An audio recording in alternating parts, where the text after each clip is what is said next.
quantidade da riqueza e da sabedoria e conhecimento de Deus. Quão insondáveis seus juízos e inescrutáveis seus caminhos, quem entendeu a mente do nosso Senhor?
Que a graça e a paz do nosso amado Redentor, o Senhor Jesus Cristo, renove-se sobre a sua vida em mais essa noite, em mais esse momento de aprendizado das Escrituras Sagradas.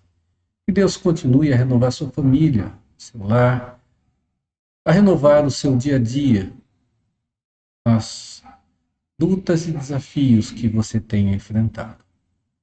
Eu vou fazer a leitura da palavra de Deus. Epístola de Paulo aos Filipenses, capítulo 1, do verso 3 ao verso 11. As Escrituras dizem assim: Dou graças ao meu Deus por tudo que recordo de vós, fazendo sempre com alegria súplicas por todos vós em todas as minhas orações, pela vossa cooperação no Evangelho desde o princípio, desde o primeiro dia até agora. Estou plenamente certo de que aquele que começou boa obra em vós há de completá-la até o dia de Cristo Jesus. Aliás, é justo que eu assim pense de todos vós, porque vos trago no coração, seja nas minhas algemas, seja na minha defesa e confirmação do Evangelho, pois todos sois participantes da graça comigo. Pois minha testemunha é Deus, da saudade que tenho de todos vós, na terna misericórdia de Jesus Cristo. E também faço esta oração: que o vosso amor aumente mais e mais em pleno conhecimento e toda a percepção, para aprovardes as coisas excelentes e serdes sinceros e inculpáveis para o dia de Cristo, cheios do fruto de justiça, o qual é mediante Jesus Cristo, para a glória e louvor de Deus. Amém. Vamos orar. Nosso Deus,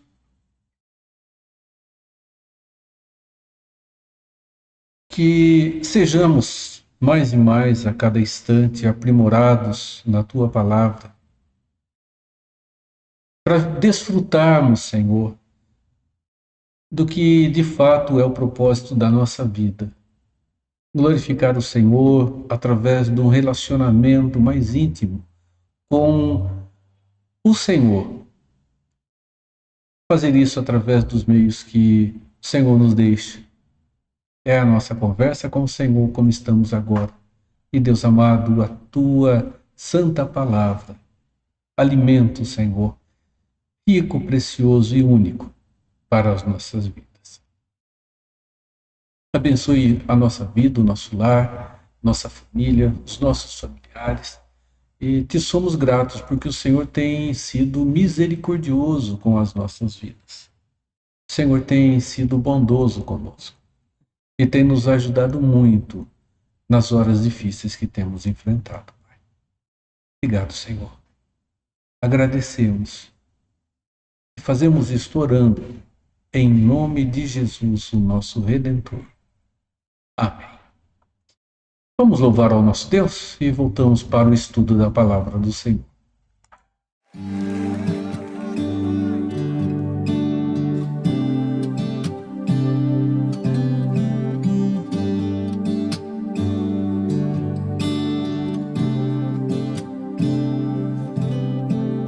Quem nos separará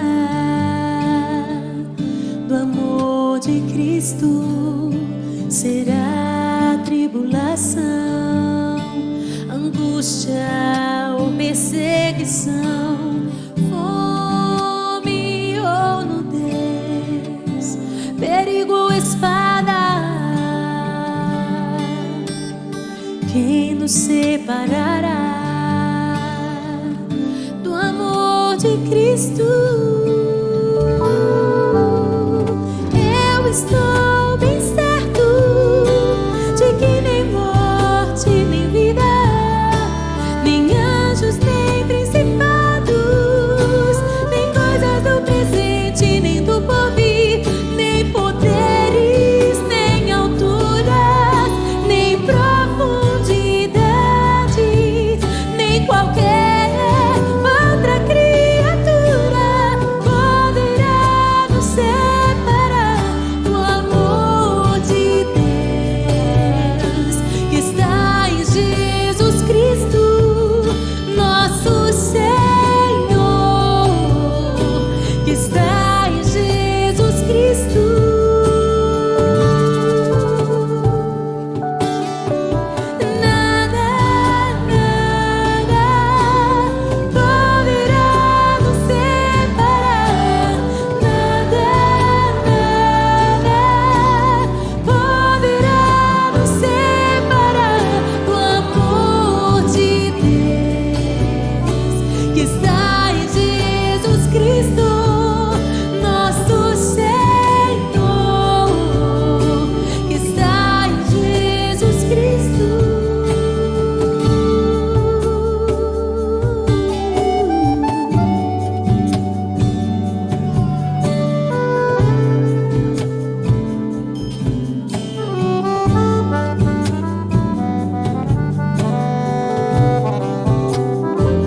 Temos estudado as doutrinas da graça.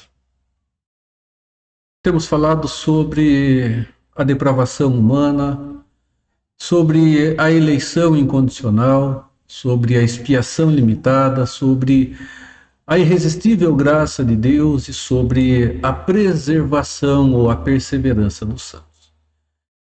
Já por 3 vezes falamos sobre aspectos que envolvem a perseverança.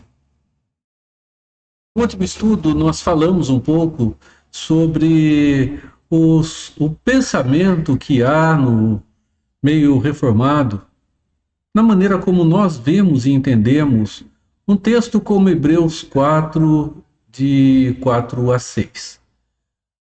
Os iluminados, aqueles que experimentaram do Espírito, aqueles que tiveram experiência com Deus. Já vimos que a palavra de Deus nos mostra que é possível alguém experimentar dos benefícios do reino sem fazer parte dele, estando ligados à comunidade da fé. E Jesus mesmo afirmou que no dia final, muitos chegarão a ele e dirão: nós profetizamos no teu nome, nós realizamos milagres em teu nome. E Jesus dirá a eles: vocês se apartem de mim, porque vocês não fazem parte do meu rebanho. Irmãos, nós olhamos para as Escrituras e olhamos para a vida que nós temos como pessoas, e mais nós entendemos que a perseverança que haverá em todos os filhos de Deus é algo que brota do próprio Deus, porque pela nossa vontade, pelas nossas ações, pela nossa maneira de viver ainda sob o peso do pecado, nós seguramente teríamos profunda dificuldade, dá para dizer que praticamente seria impossível estarmos salvos no final de toda a história da redenção, se ela dependesse de nós mesmos.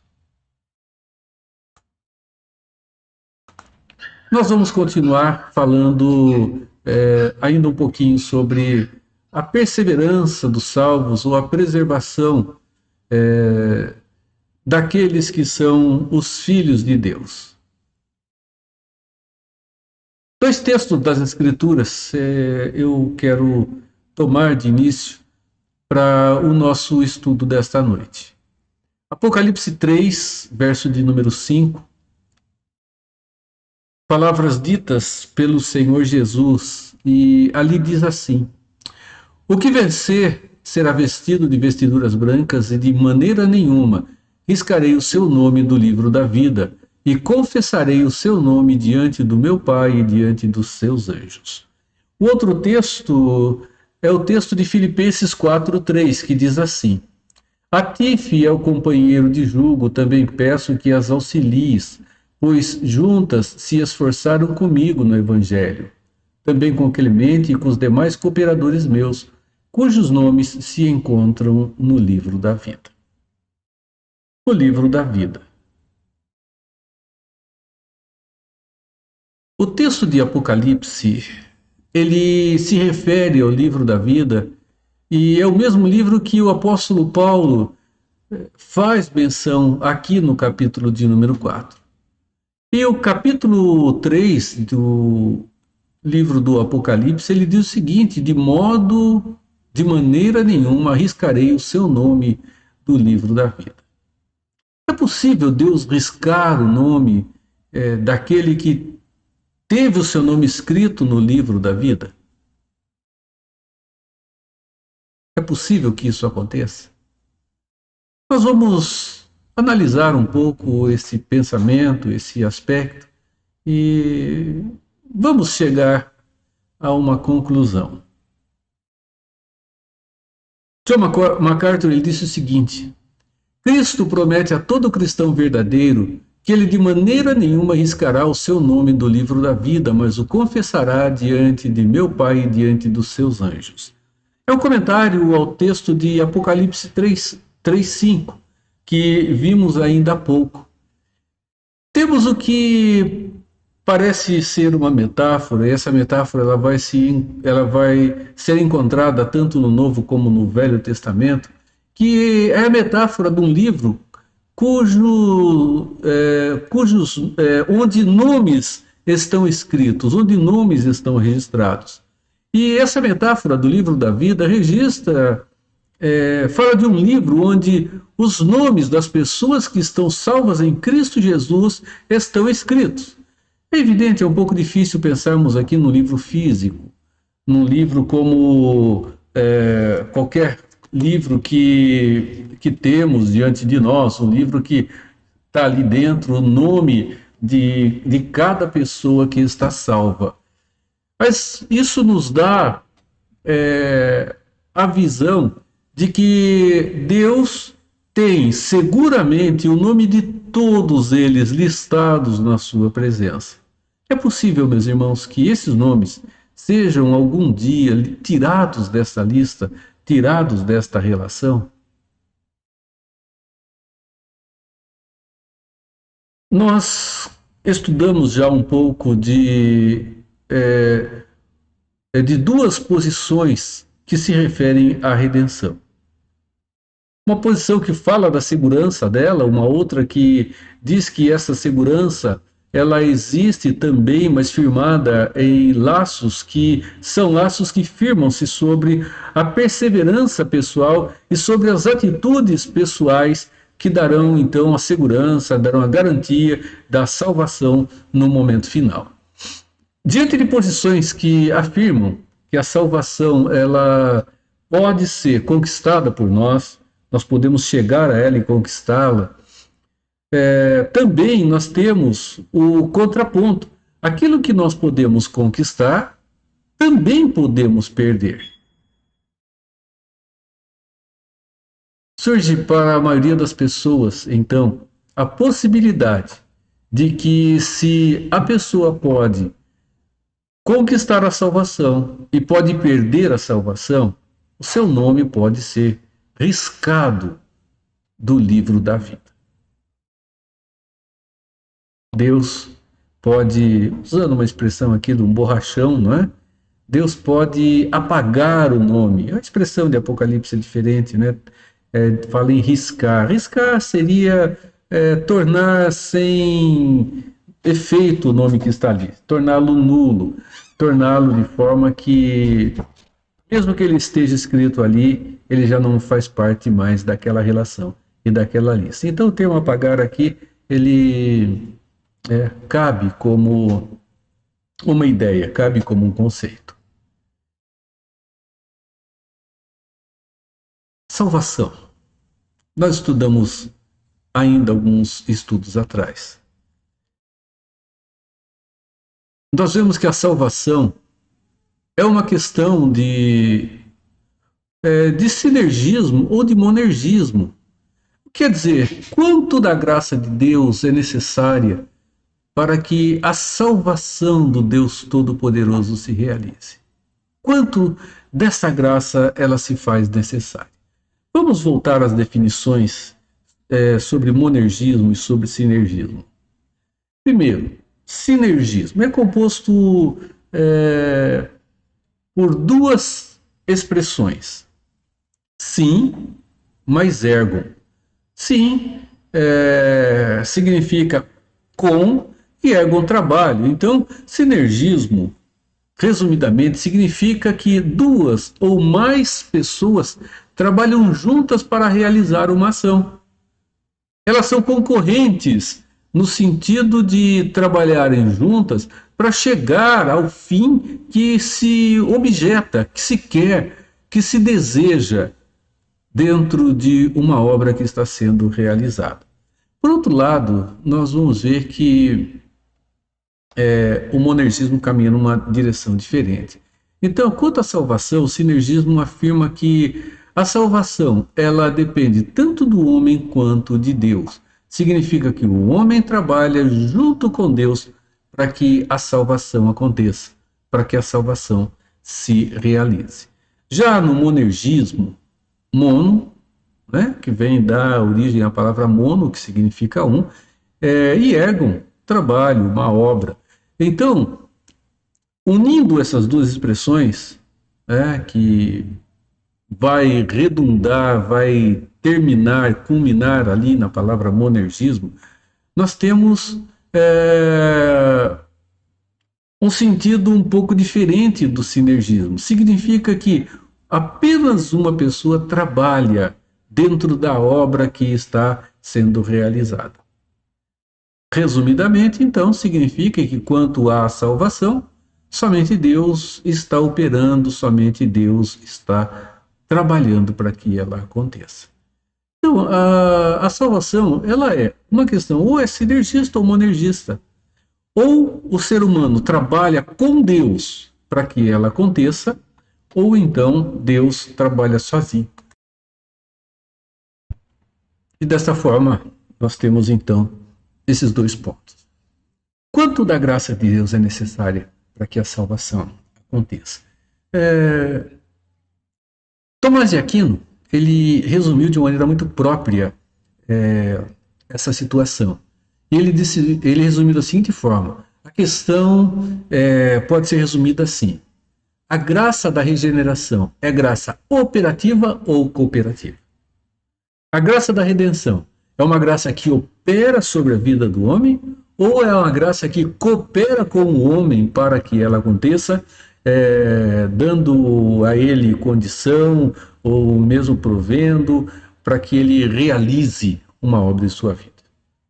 Esse é um dos aspectos que envolveu o pensamento de graça dentro da Idade Média, na religiosidade cristã, dentro da teologia cristã daquele tempo, que ainda perdura até hoje dentro de alguns grupos. A ideia de que a graça é algo concedido por Deus àqueles que estão prontos para recebê-la, e esses a recebem para que agora, com essa graça recebida, ele tenha condição de fazer aquilo que é necessário para conseguir a sua salvação. Uma graça cooperativa. Nós entendemos que Deus muda o coração do homem sozinho. A mudança do coração depende de quem? Depende de Deus ou depende do pecador para ser mudado? Como eu disse, nós temos uma ideia. Afinal de contas, meus irmãos, quem é que toma a rédea da situação para que a mudança aconteça? Deus muda sozinho ou o homem ajuda nessa mudança? Essas são questões que não podem ser deixadas de lado, que envolvem a compreensão da salvação, estando ela segura ou não na vida de alguém. Com base, meus irmãos, no pensamento sinergista, aquele em que há cooperação humana para que a salvação aconteça, nós temos a situação, então, como anteriormente eu disse, de conquistar a salvação e a condição de também perdê-la. A ideia de que a pessoa que está salva, ela pode perder a condição de salva e ter, dessa forma, o seu nome riscado do livro da vida. E o texto é esse que já estudamos na semana passada, Hebreus 4, de 6 a 4, que diz o seguinte: é impossível, né, que aqueles que foram iluminados, provaram o dom celestial e se tornaram participantes do Espírito Santo e provaram a boa palavra de Deus, recaíram. É impossível que eles sejam restaurados. Esses defendem essa possibilidade, a possibilidade da perda da condição de salvo, e dentro dessa condição, dessa perda e condição de salvo, uma relação direta, um nome também riscado do livro da vida.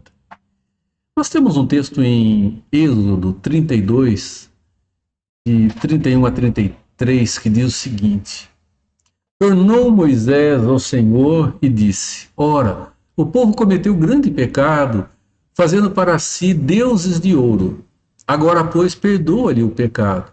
Ou, se não, risca-me, peço-te, do livro que escreveste. Então disse o Senhor a Moisés: riscarei do meu livro todo aquele que pecar contra mim. Bem, Deus vai riscar do seu livro todo aquele que pecar contra ele. Então, nós temos aqui a possibilidade de Deus riscar do livro da vida o nome de alguém.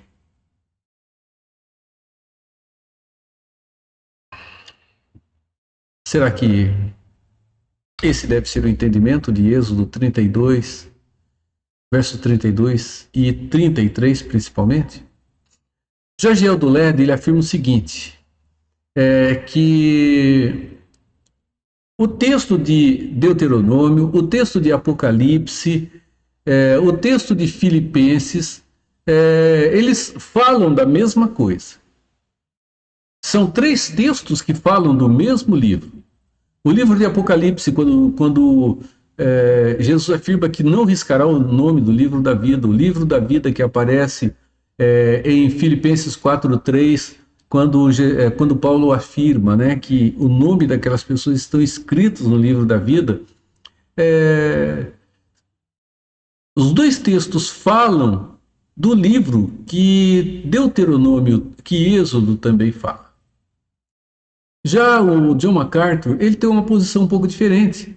Ele defende a posição em que, quando Deus se refere ao livro da vida, ele se refere ao livro de pessoas que estão vivas e não ao livro da vida daqueles que estão salvos na pessoa de Cristo Jesus.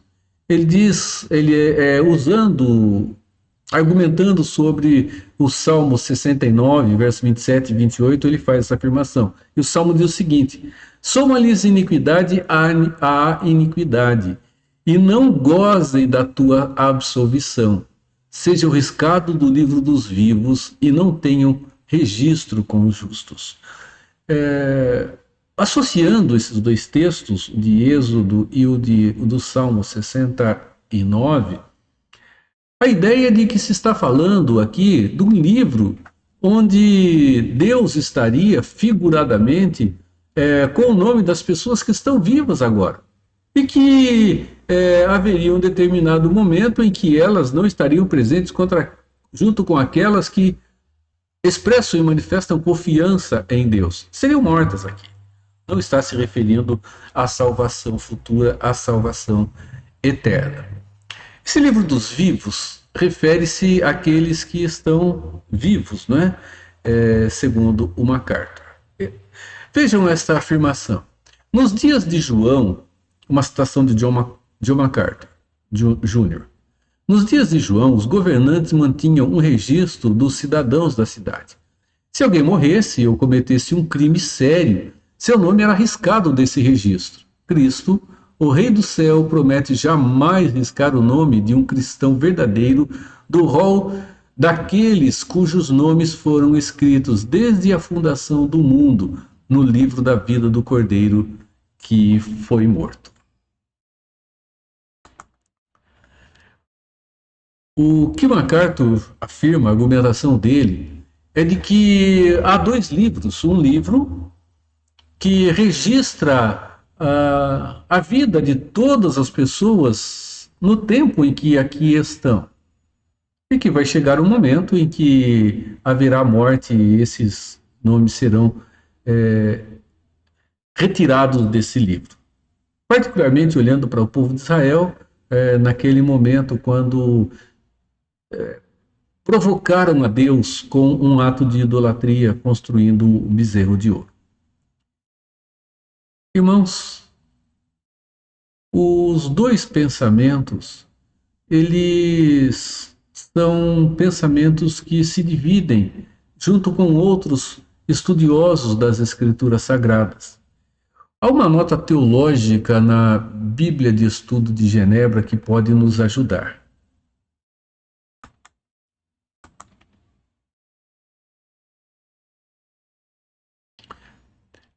Ela diz que a expressão livro da vida, ela tem 2 maneiras para ser entendida, porque ela aparece como livro da vida e livro dos vivos dentro das Escrituras.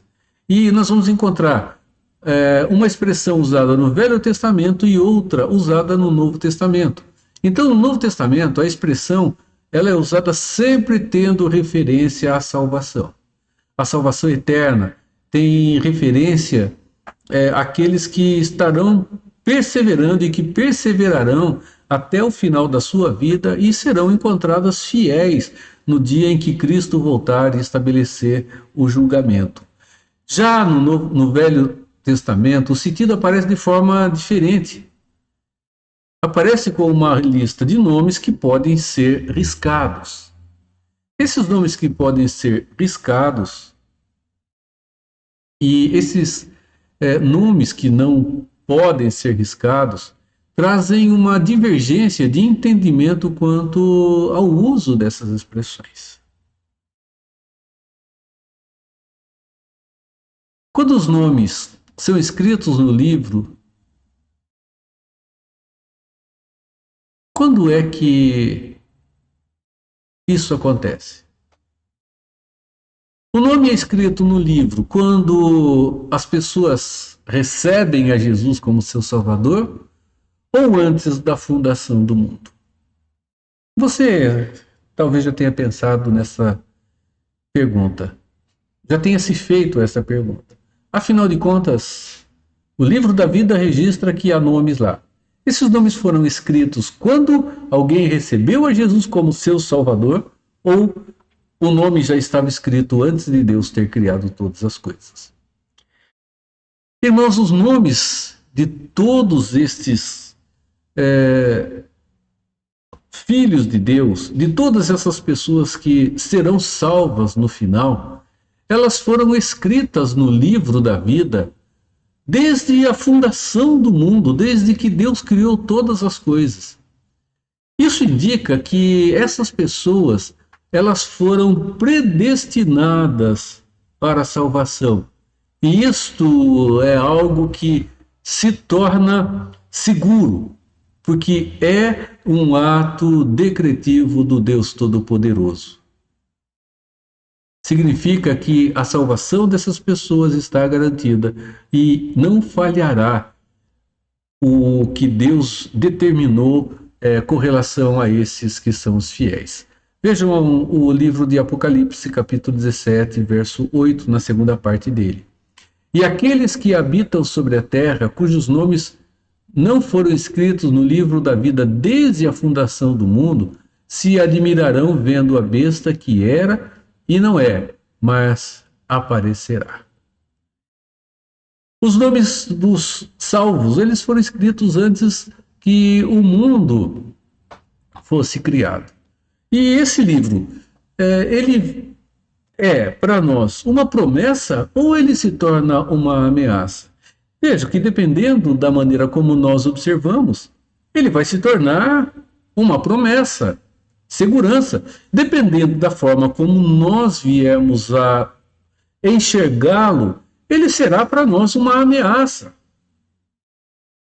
É por isso que é preciso ficar bem definida a questão do tempo em que os nomes foram escritos. E se de fato, diante da doutrina da salvação, se é possível que alguém perca a sua estabilidade diante do Senhor, a sua relação de vida com Ele, é preciso estabelecer se alguém perde ou não a salvação que Deus lhe apresentou, que Deus lhe deu. É muito fácil, meus irmãos, transformar uma promessa em uma ameaça. É muito fácil. Apocalipse, no texto que nós lemos, ele faz uma promessa. E a promessa é a garantia da salvação que não se perde de forma nenhuma, que é a salvação eterna. Agora, muitos têm entendido que Jesus, quando ele afirma que ele não riscará, é porque ele tem condição de riscar.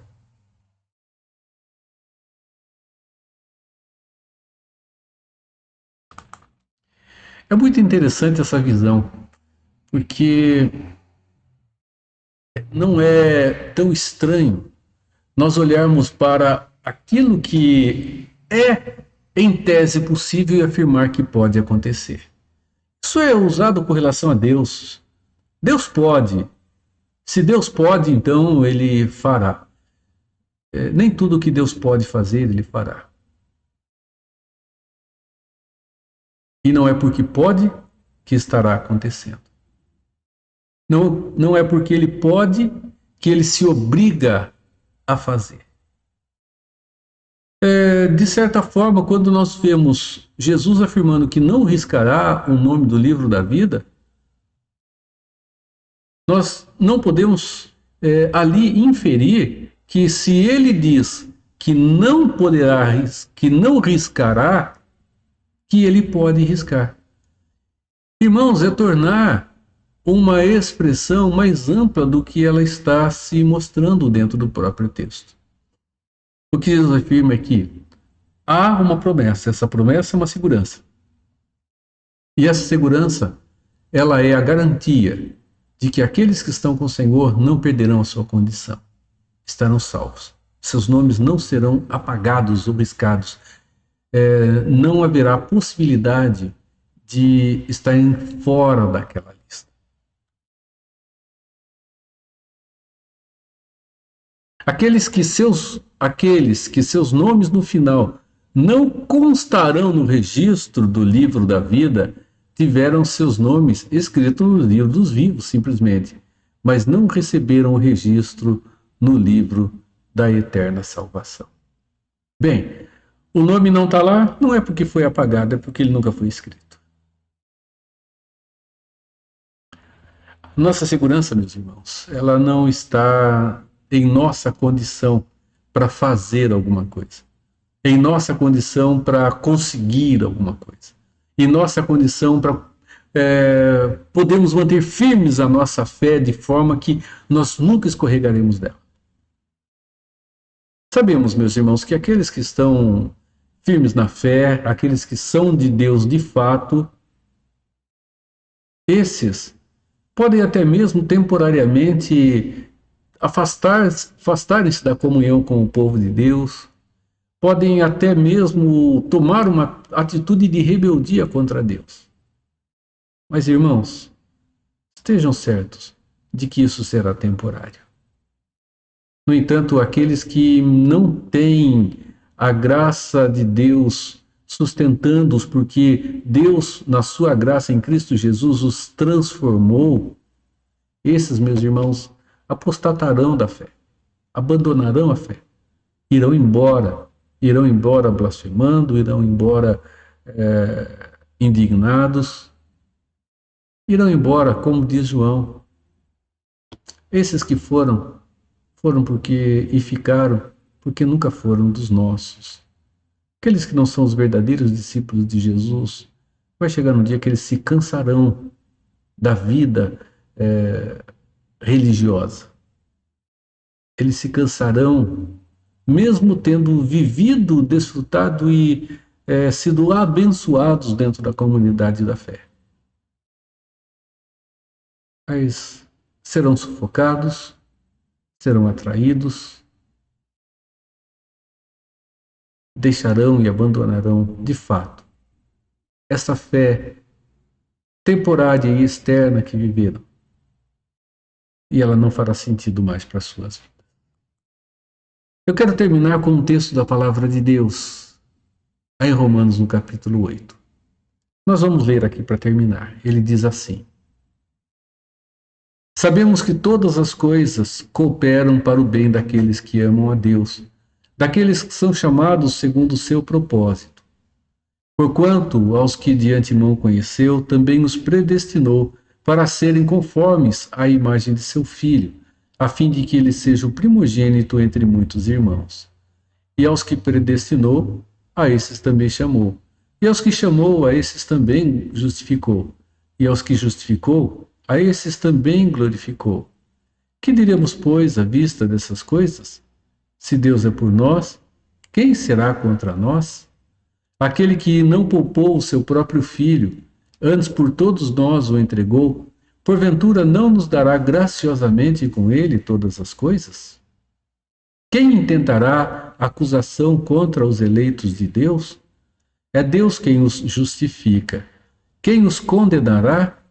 É Cristo Jesus quem morreu, ou antes, quem ressuscitou, o qual está à direita de Deus e também intercede por nós. Quem nos separará do amor de Cristo? Será tribulação, ou angústia, ou perseguição, ou fome, ou nudez, ou perigo, ou espada? Como está escrito, por amor de ti fomos entregues à morte o dia todo. Fomos considerados como ovelhas para o matadouro. Em todas estas coisas, porém, somos mais que vencedores por meio daquele que nos amou. Porque eu estou bem certo de que nem a morte, nem a vida, nem os anjos, nem os principados, nem as coisas do presente, nem do porvir, nem os poderes, nem a altura, nem a profundidade, nem qualquer outra criatura poderá separar-nos do amor de Deus que está em Cristo Jesus, nosso Senhor. Romanos 8, do verso 28 ao verso 39. Meus irmãos, a salvação de Deus, ela tem ação completa. Deus, ele planejou, Deus proveu os meios e Deus a realizará no momento final. Ele fará isso. Ele planejou, ele está realizando e ele vai terminar a obra que ele começou. Estou plenamente certo de que aquele que começou boa obra em vós há de completá-la até ao dia de Cristo Jesus. Amém. Vamos orar. Nosso Deus,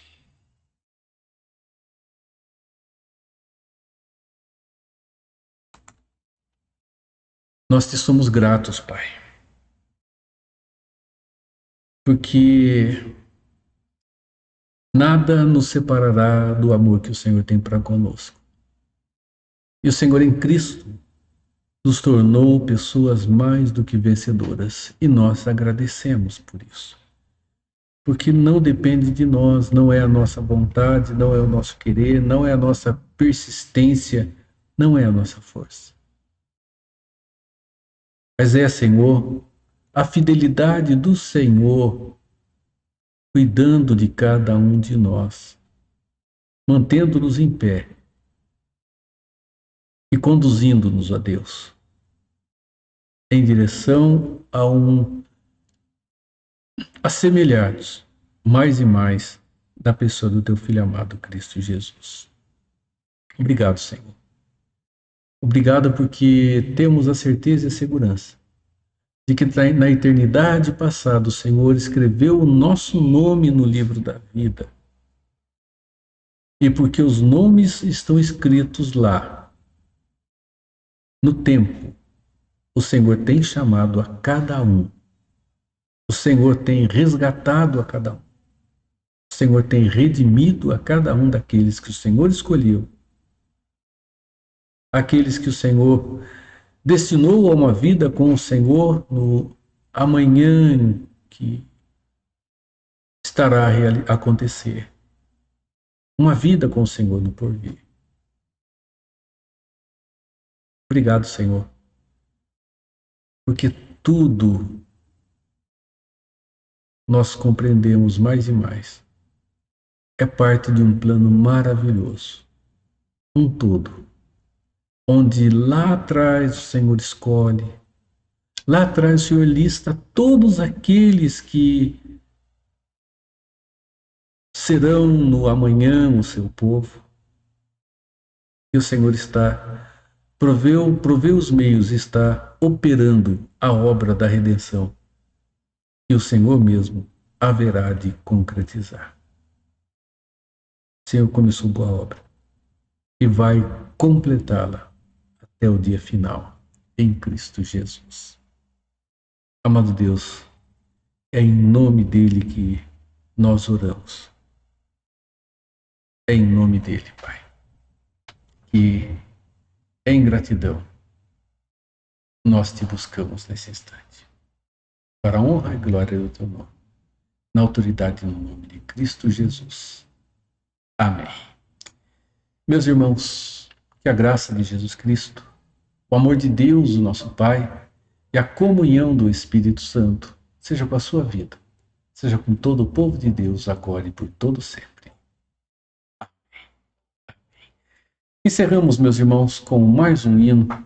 Que Deus abençoe você, dê uma noite renovada de cuidado e te dê um caminhar de indo para o final de semana de lockdown em muitos lugares, de fechamento, de barreira sanitária e tudo isso.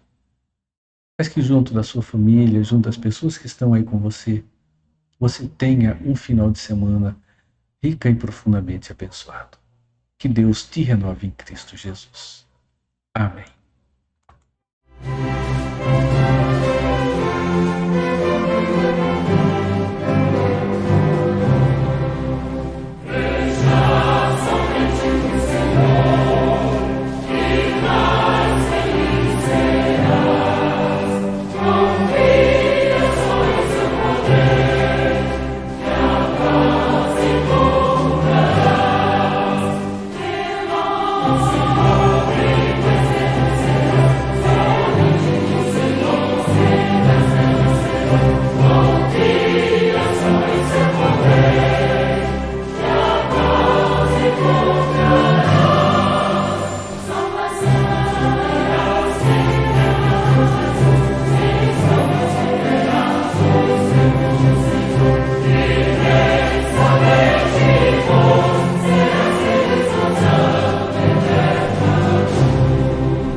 Mas Jonas ficou profundamente descontente com isso e enfureceu-se. Jonas 4:1.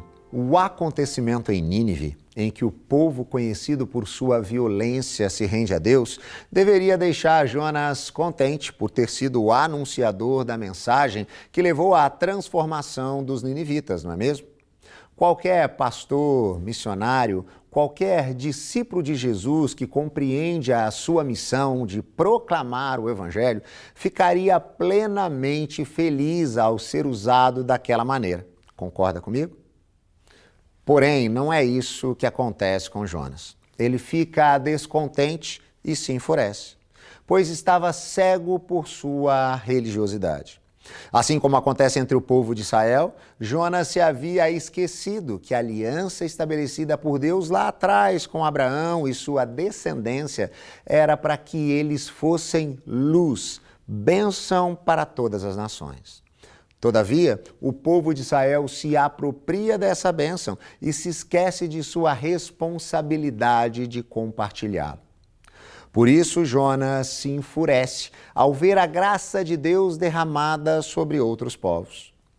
Temos de ter muito cuidado para não corrermos o mesmo risco de sermos cegados pela religiosidade, passando a acreditar que por estarmos dentro das quatro paredes de uma igreja, somos melhores do que os que estão do lado de fora.